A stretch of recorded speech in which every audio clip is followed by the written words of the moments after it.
人到中年，你有没有过这样的时刻？白天在公司里被领导批评，被同事甩锅，被客户刁难，晚上回到家还要面对房贷车贷，面对孩子的学费，面对父母日渐衰老的身体，你不敢停，不敢病，不敢辞职。世界很大，却没有一处能让你放心喘气。你像一个高速旋转的陀螺，被生活抽打着一刻不停，心里积了一堆委屈，却找不到一个可以放心说话的人。于是你学会了抱怨，饭局上抱怨，工位上抱怨，深夜里向老同学倒苦水。你说太累了，你说不公平，你说为什么偏偏是我？你以为说了就舒服了，可你发现越说越气，越诉越苦。抱怨完了，问题还在。第二天睁开眼，还要面对同样的烂摊子。稻盛和夫说，人到中年，最高级的修养是闭嘴。他说，有些话烂在肚子里，福气才会不请自来。第一次听到这句话，你可能不服，闭嘴，那我不就变成受气包了？不是的，稻盛和夫说的闭嘴，不是让你忍气吞声，不是让你把委屈吞进肚子里硬扛，它是让你看清语言背后的能量。你想过没有？人为什么说话？为了表达，为了连接，为了推动事情发生。但很多时候，我们说话是为了发泄，为了证明，为了转移痛苦。而这些话正在悄悄消耗你。你一抱怨，就是把注意力交给苦难；你一炫耀，就是把价值感交给观众；你一谈是非，就是把能量丢进别人的因果。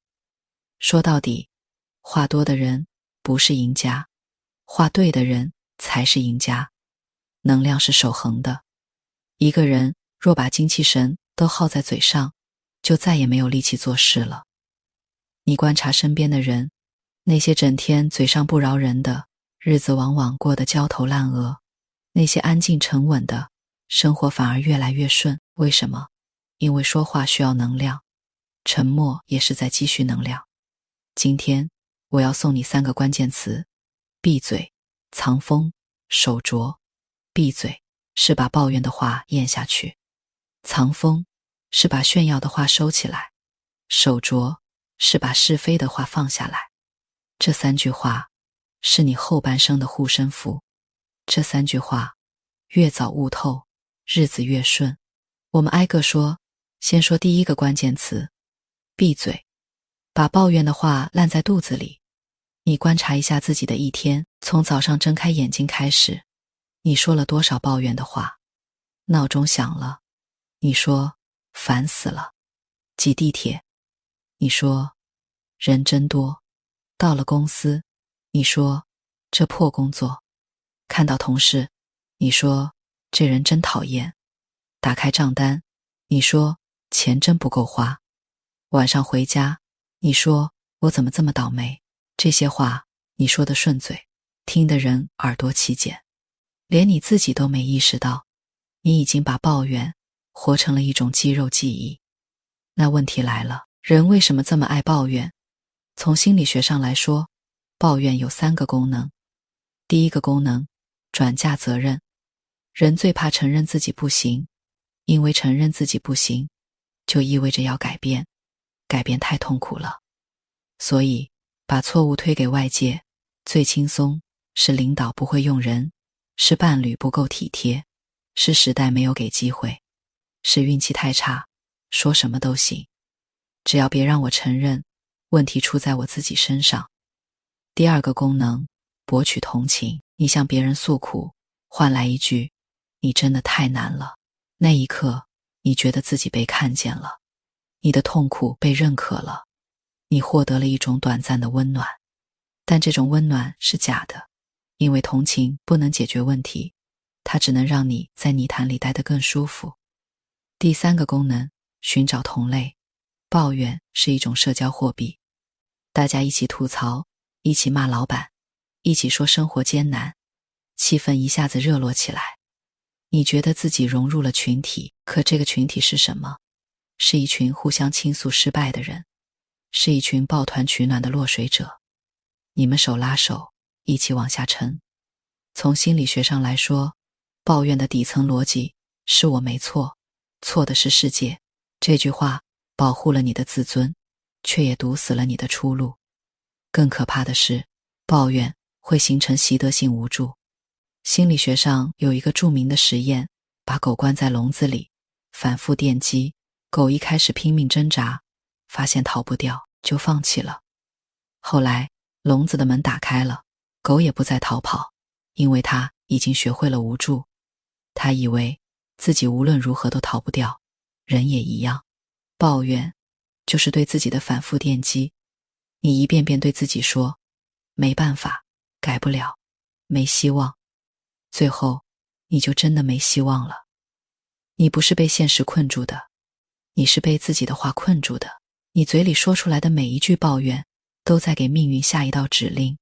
你说自己穷，你就会越来越穷；你说自己累，你就会越来越累；你说自己倒霉，你就会越来越倒霉。你的语言正在塑造你的人生。稻盛和夫年轻时对此体会极深。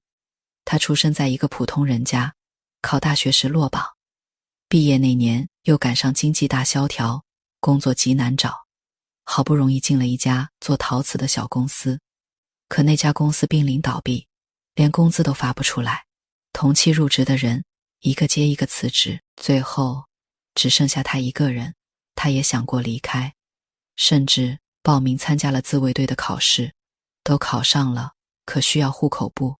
他写信让哥哥寄来，哥哥却拒绝了。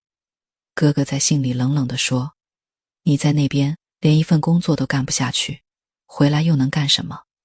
这句话像一记耳光，狠狠抽在稻盛和夫脸上。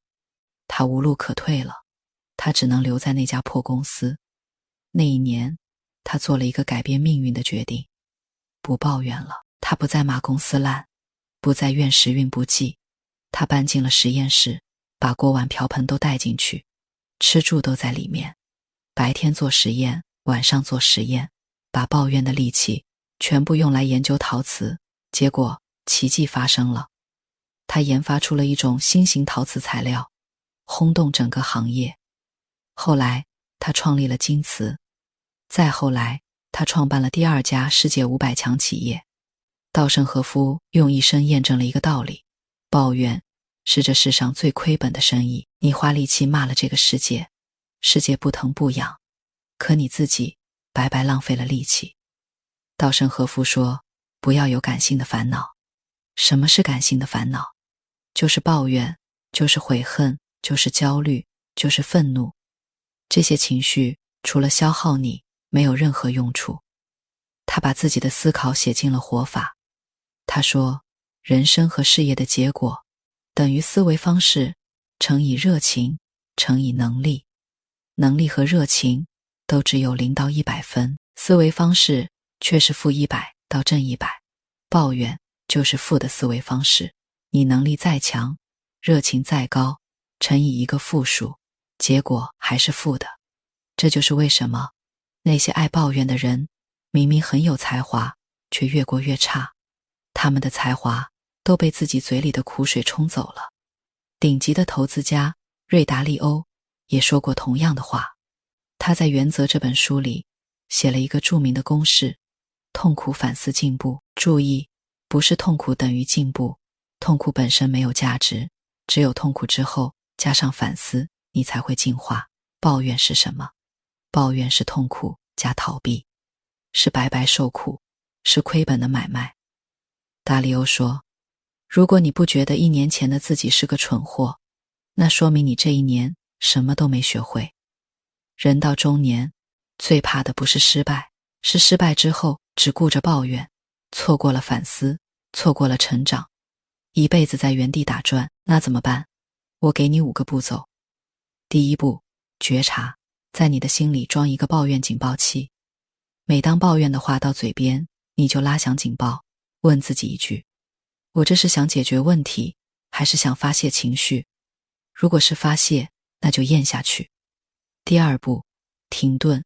抱怨之前，先做3次深呼吸，深吸一口气，让那股情绪从喉咙沉回心里，你会发现情绪是有峰值的，你忍过了那10秒钟，它自己就过去了。第3步，转译，把为什么是我改成这件事想教会我什么，把又搞砸了改成我离成功又近了一步，把这日子没法过了改成今天虽然难，但我还活着。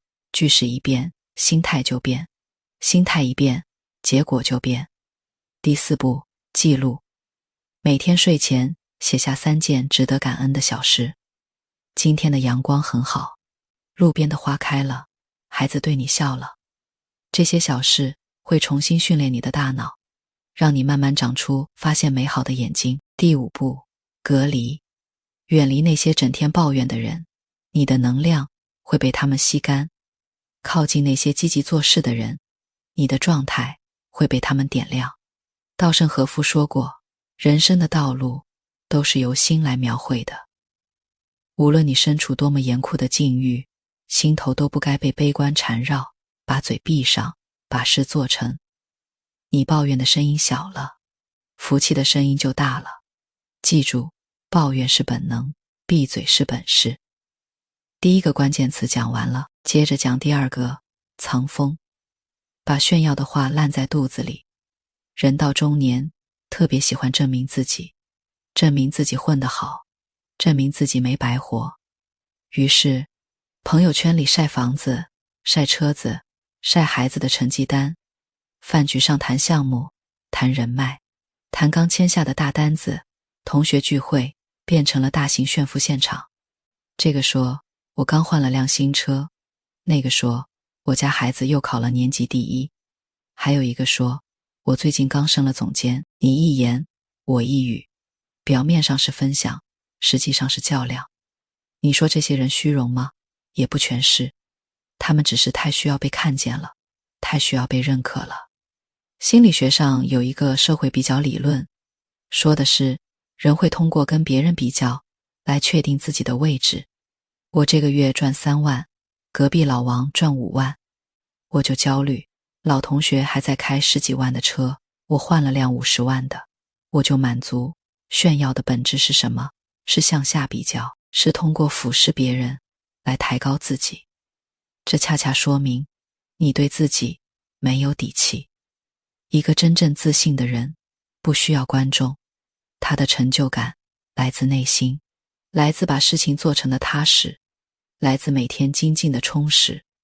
而一个内心匮乏的人才需要不停地向外喊，快来看我，我很棒。从心理学上来说，炫耀是低自尊的补偿行为。你越炫耀什么，往往就越缺少什么。越强调身份的人，越怕被人看清；越晒幸福的人，感情往往越是一地鸡毛；越吹嘘财富的人，财务状况常常最脆弱。这是人性的规律，半点不由人。而且炫耀还有实打实的代价。第1个代价，招来嫉妒，木秀于林，风必摧之。你在饭桌上赚足了面子，也在别人心里种下了刺。人们不会因为你过得好就祝福你，人们只会因为你的炫耀而暗暗希望你倒霉。第2个代价，招来麻烦。你晒了新房，马上有人来借钱；你晒了幸福，马上有人心里不平衡；你晒了项目，马上有人来挖墙脚。炫耀就是在告诉全世界，你有资源，你有软肋，你好欺负。第3个代价，招来期待。你吹得越大，别人对你的要求就越高。你说你能搞定这个项目，别人就都盯着你，一旦你做不到，摔得就越惨。听过一句话吗？台上越热闹，台下越冷清。稻盛和夫对这一点看得极为透彻。他一手创建了2家世界500强企业，按理说他最有资格炫耀，但他一生简朴，不买豪宅，不开豪车，不追逐名牌。他的名片上只印着名字和金瓷顾问4个字。他走在街上就是一个普通的邻家老人。他把谦虚写进了一生的信条。他提出了著名的6项精进。第1，付出不亚于任何人的努力。第2，要谦虚，不要骄傲。第三，要每天反省。第四，活着就要感谢。第五，积善行，思利他。第六，不要有感性的烦恼。你看，他把要谦虚，不要骄傲放在如此重要的位置，因为他太清楚了。骄傲是人性中最难征服的敌人。人一旦成功，就很容易膨胀，一膨胀就会失分寸，一失分寸就会栽跟头。历史上这样的教训数不胜数。曾国藩也说过类似的话，他告诫子孙：家败离不得个奢字，人败离不得个义字，讨人嫌离不得个骄字，一个骄字足以毁掉一个家族。老子在几千年前就讲过，光而不要，一个人可以发光，但不要刺眼。深水静静的流，浅水才哗哗作响，真正有实力的人反而沉默。杨绛先生也是这样的人，他翻译了《堂吉诃德》，写出了我们仨，才华横溢，却一生淡泊。他拒绝各种采访，拒绝各种热闹。他说，世界是自己的，与他人毫无关系。他不需要用外界的掌声来确认自己的价值。他的价值，他自己知道，这才是真正的丰盛。不动声色，不言不语。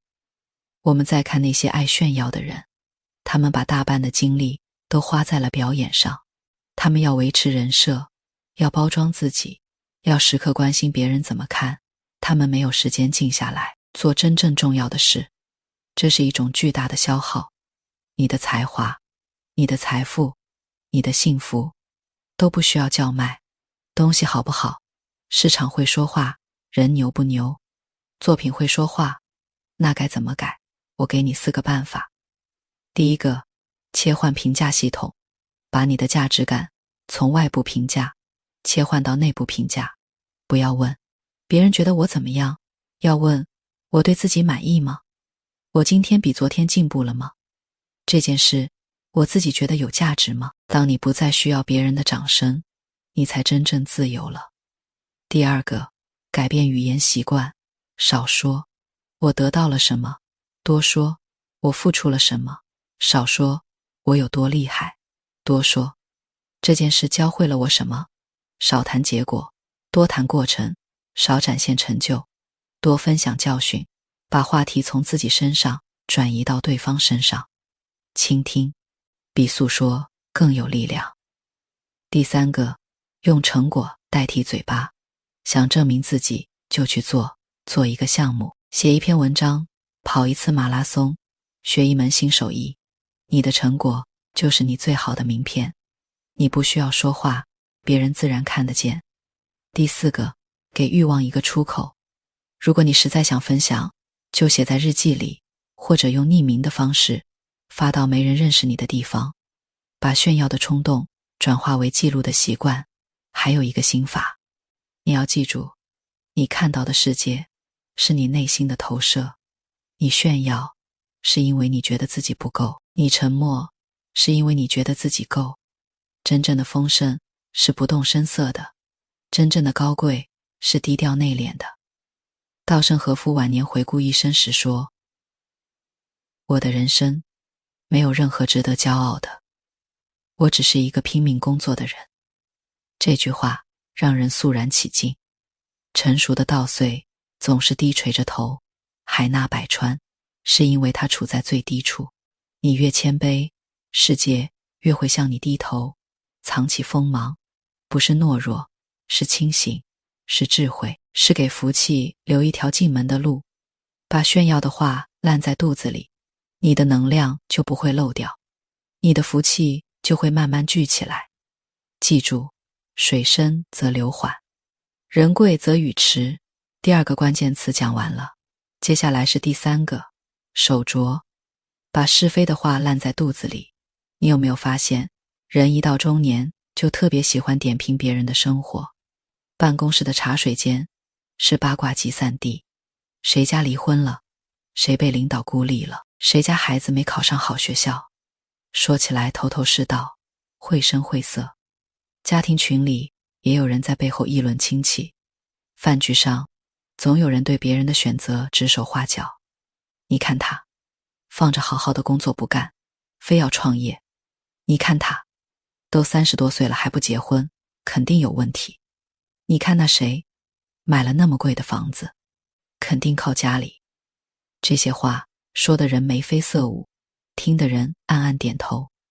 可你想过没有，你议论别人的样子，正是别人在背后议论你的素材，谈人是非，是人际交往中最危险的游戏。你以为谈论别人的不幸，显得自己很优越，你以为贬低别人，能换来和身边人的亲近。心理学上有一个社会认同理论，说的是，人会通过否定一个群体，来强化自己在另一个群体里的归属感。我们一起说他的坏话，我们就成了自己人。这种虚假的亲密感确实让人上瘾，但代价是什么？第一个代价，你会卷入别人的因果。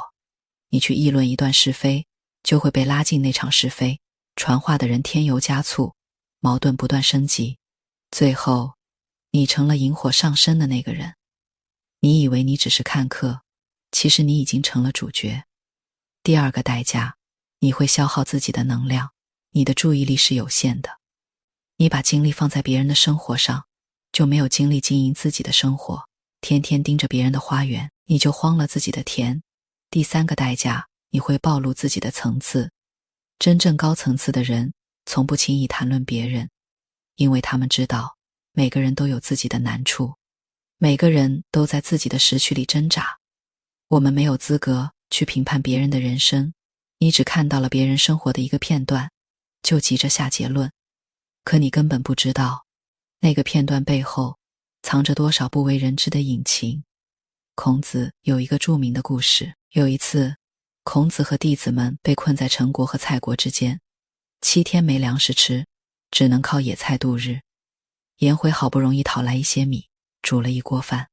孔子远远看到颜回用手从锅里抓了一把饭，塞进了嘴里。他以为颜回在偷吃，心里很不高兴。后来颜回把饭端到孔子面前，孔子试探着说，我刚才梦到祖先了，想先用这些饭祭祀祖先。颜回连忙说，不行，刚才有灰尘掉进了锅里，我觉得扔掉可惜，就把沾了灰的那团饭抓起来吃了。这锅饭是干净的。孔子听完长叹一声，说，我亲眼看到的都不一定是真的，我凭自己的推测，差点冤枉了人。你看，连孔子都会看走眼，你又凭什么？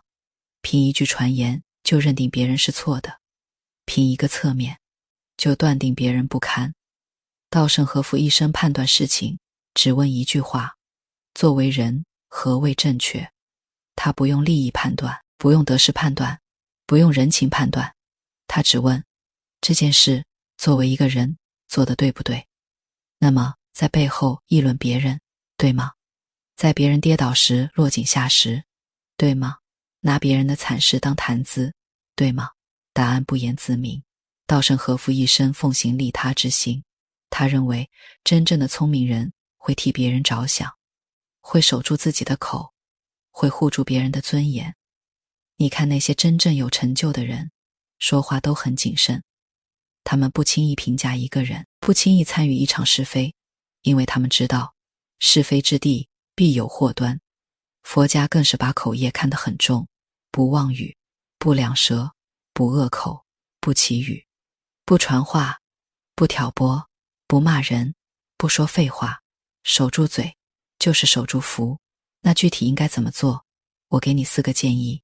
第一个建议，四不问别人的收入，不问别人的家事，不问别人的短处，不问别人的前程，不打听，除非对方主动告诉你。第二个建议，三不传，听到的是非不透传，不清楚的传言不信，没有根据的八卦不传播，让话在你这里停止。你不是传声筒，你是守门员。第三个建议，学会撤离。当有人拉着你讲别人是非时，你有3个台阶可以下。第一个，我不太清楚，没注意。第二个，说着没啥意思，咱们聊点别的。第三个，我还有点事，先走了。这3个台阶，你每次用，他们都在保护你。记住，不参与也是一种善良。第4个建议，每日复盘，每天晚上睡觉前，问自己一句，我今天有没有说过对别人不利的话？如果有，明天就提醒自己，少说一句。把说人是非的时间用来读书，用来锻炼，用来陪孩子，你的人生会完全不一样。有人会说，我忍不住怎么办？我告诉你一个秘密，你之所以爱说人是非，是因为你没有自己的中心，你的内心太空了，所以你需要用别人的故事来填满自己的空虚，你需要用贬低别人来感受自己的价值。当你有了自己的目标，有了自己热爱的事，你根本不会在意别人怎么活，你只会盯着自己的路，一步一步往前走。这个阶段，你越安静，越有力量；你越专注，越有运气。曾国藩有句话说得极好，行事不可任心，说话不可任口。意思是，做事不能随心所欲，说话更不能信口开河，祸从口出这4个字不是吓唬人的。你随口一句是非，可能就毁了一个人的名声；你随口一句评判，可能就断送了一段关系。舌头是柔软的，但它能伤人至深。守住嘴，就是守住自己的人品；守拙，是守住自己的一份愚钝。不耍小聪明，不露小精明，看起来笨笨的，实际上大智若愚。老子说，大巧若拙，大辩若讷。